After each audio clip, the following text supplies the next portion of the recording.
C'est la chanteuse Jennifer qui nous fait le plaisir d'être l'invitée de Télématin. Bonjour Jennifer, merci d'être avec nous. Merci de me recevoir. Est-ce qu'on peut crever l'abcès?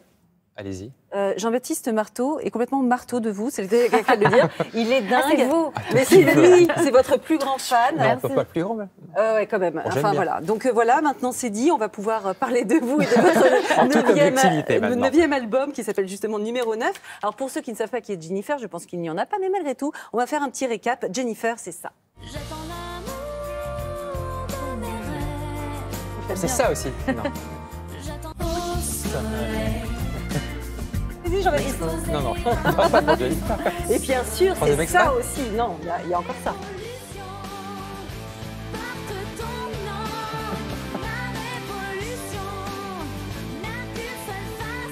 Bon, voilà pour le récap. Maintenant, on va parler de votre nouvel album qui est sorti le 4 novembre, qui s'appelle Numéro 9. Et vous l'avez adoré, Jean-Baptiste. Bah, c'est vrai qu'il est... J'ai l'impression qu'on retrouve, ça y est, la vraie Jennifer. On voit qui vous êtes. Il est plus enregistré presque un peu en live. On a l'impression c'est presque un album que vous avez enregistré à Londres, d'ailleurs. Oui.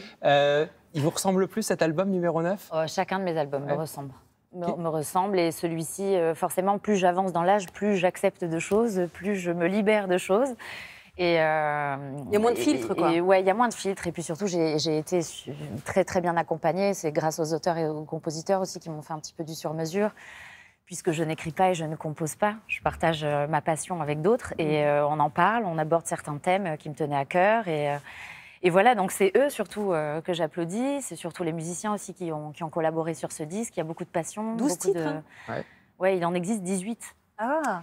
Mais vous n'avez pas tout mis alors? Tout n'est pas sorti alors? Tout n'est pas sorti, tout est sorti sur un vinyle. Ouais. Et puis sur l'album, là, on peut en retrouver 12. Et puis après, quand on est un peu curieux, on peut aussi s'accaparer des 18. Mais voilà, c'est... Mais Sauf qui aime. Alors, Sauf qui aime, c'est le premier single justement qui est sorti. On va en écouter juste un petit extrait et on en parle juste après.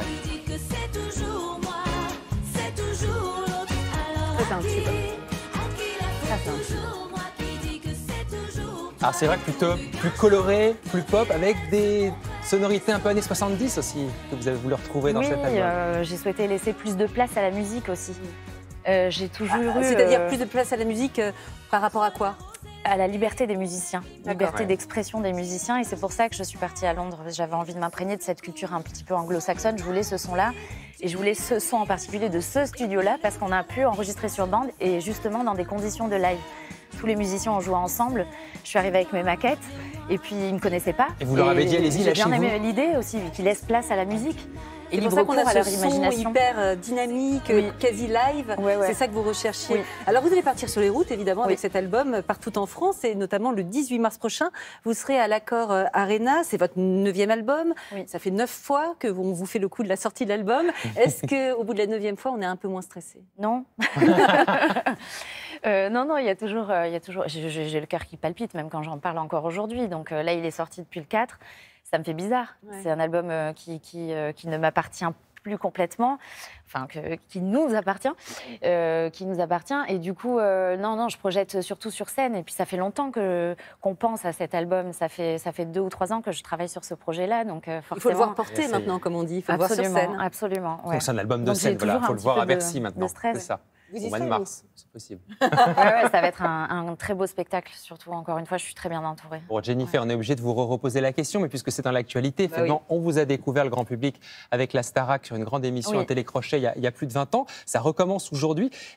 Qu'est-ce qui a changé, justement, peut-être le regard que vous avez sur la petite Jennifer là, de cette époque, sur cette photo-là? Vous vous dites quoi? Quel chemin? Oui, incroyable, incroyable. J'étais très heureuse de participer à une aventure aussi incroyable que la Starac. Ça a été 3 mois de ma vie, effectivement, il y a 21 ans. Mais ça a été très intense. Ça a été très intense. Puis je partais en colonie de vacances avec des copains qui partageaient la même passion que moi. On était beaucoup plus amateurs. Que 20 ans plus tard, 25 ans plus tard... Non, pas du tout. Parce que c'est hyper difficile dans le métier à présent de durer. J'ai l'impression que les carrières sont un peu plus éclaires. Qu'est-ce que vous en pensez? C'est plus compliqué. C'est plus compliqué. Et après, il faut rester focus sur la passion et sur le partage qu'on peut établir avec les gens. Moi, j'aime profondément les gens et j'aime bien ce lien que j'ai depuis le début. J'ai grandi aux yeux de tous et avec eux. Et Et voilà, donc non, j'ai un regard très tendre forcément sur mes débuts, sur cette alors période. Justement, aujourd'hui, il y a tous les jeunes qui ont envie effectivement de vous suivre, de vous imiter, de vous suivre un peu votre trace. Et il y a une jeune notamment là, que vous avez suivie dans une autre émission et qui avait un petit message pour vous, regardez. Yes. Beaucoup de Jen. Je me souviens d'un moment qu'on a passé ensemble. C'était très peu de temps avant de partager un duo sur scène. Tu m'avais invité à chanter avec toi sur une des dates de ta tournée. Et donc on était en loge, tu étais en train de te préparer.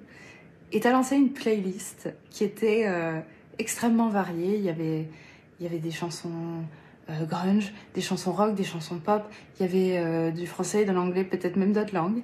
Et c'est quelque chose que j'ai adoré découvrir à ton sujet, que tu étais quelqu'un d'inspiré par une grande variété de choses, en fait. Donc, je partage l'info. Et puis, j'en profite pour te demander si tu as des petits conseils pour nos playlists, ce qui t'a inspiré, en fait, pour ton nouvel album. Voilà, je t'embrasse. Alors, la playlist de Jennifer. J'aime beaucoup cet artiste, j'aime beaucoup Ali. Vous avez des goûts si éclectiques que ça? J'ai des goûts extrêmement éclectiques. J'ai toujours écouté tout. C'est quoi les grands écarts? Les grands écarts, ça va du James Brown à du Peggy Lou. Là, en ce moment, c'est votre obsession en ce moment? J'écoute toujours beaucoup de musique et beaucoup de tout. J'écoute beaucoup de rap aussi, j'écoute beaucoup d'électro, j'écoute beaucoup de musique, effectivement, des années 60-70. Il y a des trucs que vous écoutez jamais, hermétiques? Quand c'est des rythmes sans mélodie, ouais. Voilà, en boucle. Ouais. Ou alors, faut vraiment que je boive beaucoup d'eau. Mais voilà. Mais ouais, je préfère la musique organique. Jennifer est notre invitée ce matin dans Télématin et on revient dans quelques minutes avec elle. On va parler séries notamment.